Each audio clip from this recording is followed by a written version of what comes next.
For this week discussion, I will talk about the thick and thin server model and its pros and cons.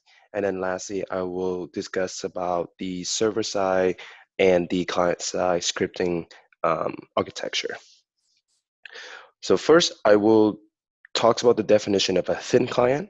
So thin client is described as a computer that runs from resources are stored on a central server instead of a localized hard drive. So what that means is thin clients mainly rely on a network connection in order to access from the central server. So softwares that need, live connection in order to work properly. So an example of that is a web browser. When the end user log into Google Chrome or Firefox, it needs some type of connection from the server in order to um, retrieve the package that was being requested. Without the connection, the web browser would not display any type of information or data for the end users. So the pros of the thin client is that it's easy to manage. Since the only connection that the end user need is the internet connection to the central server, um, the end user only need to manage its internet connection in order to work properly to access all the information either within the cloud or in the central server that is trying to retrieve. And then the next pros is the higher security. Once again, since the end user are only accessing data through the central server has a lot of firewalls, a lot of um, policy that tells what information is which information are safe and which information are virus or malwares that need to push out. And then the next pros is the affordability. End user only needs a personal computer that can access to the internet.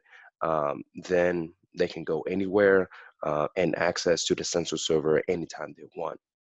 And then that's which bring to the lower cost of maintaining the hardware and the software, which then increase the space around the working environment. The cons of the thin client is that um, the the end user is depending on a single central server. So when the central server fail, then the end user can no longer access the information that are stored in that server, which make it subject to network issues. So once it is down, um, the thin client can no longer access information or data. And then the last con is that it's not really adequate for some user. So for users that are heavily dependent on like Photoshop's, Microsoft Offices, those application requires major data. So therefore, depending on a central server is not an ideal to continue to work when the server is down. Okay. So now I will get into the definition of a thick client. Basically, a thick client is more of a software or application that are installed on devices that can work offline. So what that means is these type of softwares store the data and information or updates within its application or within its devices. So then when the personal computer is disconnect from the central server, the application or the software can still function properly as the end user are trying to accomplish the task. Although it still requires the device to connect to the server in order to um, obtain the most updated data or even retrieve a new package information to help the application or software continue to work um, properly.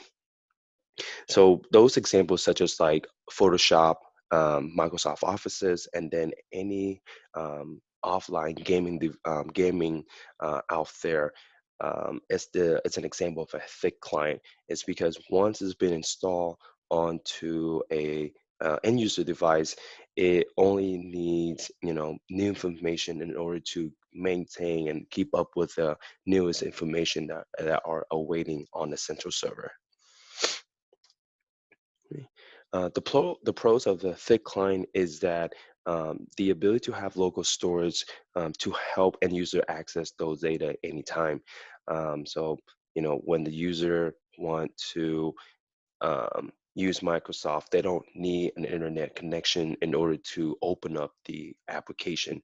Since the information is being stored within the application and within its device, they can use it whenever they want.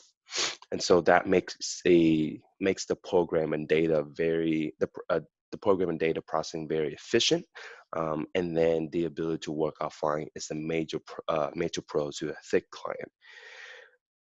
Then the cons to the thick client is that the security is not going to be as tightly secure compared to a thin client, because now that the end user are storing information within their own device, they have to install firewalls or anti-malware to protect viruses and any hackers trying to um, get into their device.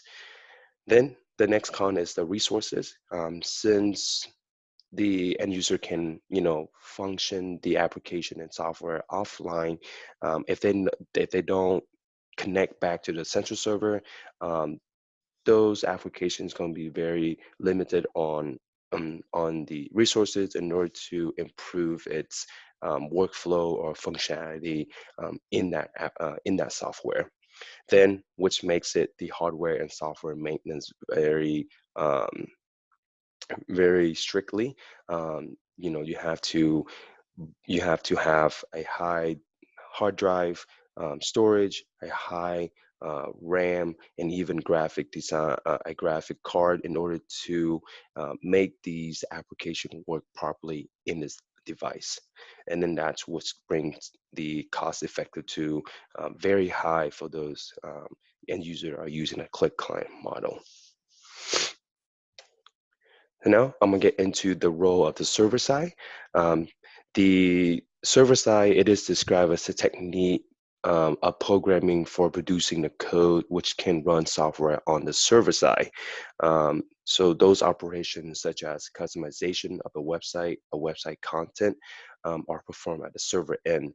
So think of it like whenever an end user trying to log into YouTube, there are a bunch of codes and programming on the server side that is waiting to send back to the end user in order to display and work display and work properly whenever the user is on that website.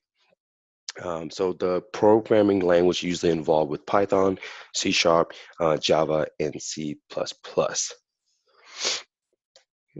Then lastly is the role of the client side.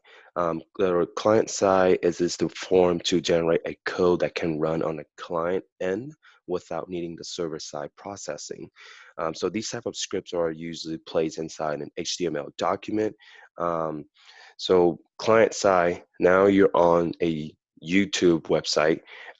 So these, in the front end, you are trying to request the server to send back information such as, hey, display the YouTube page, displays all the video and all the content that I'm trying to request. Then the JavaScript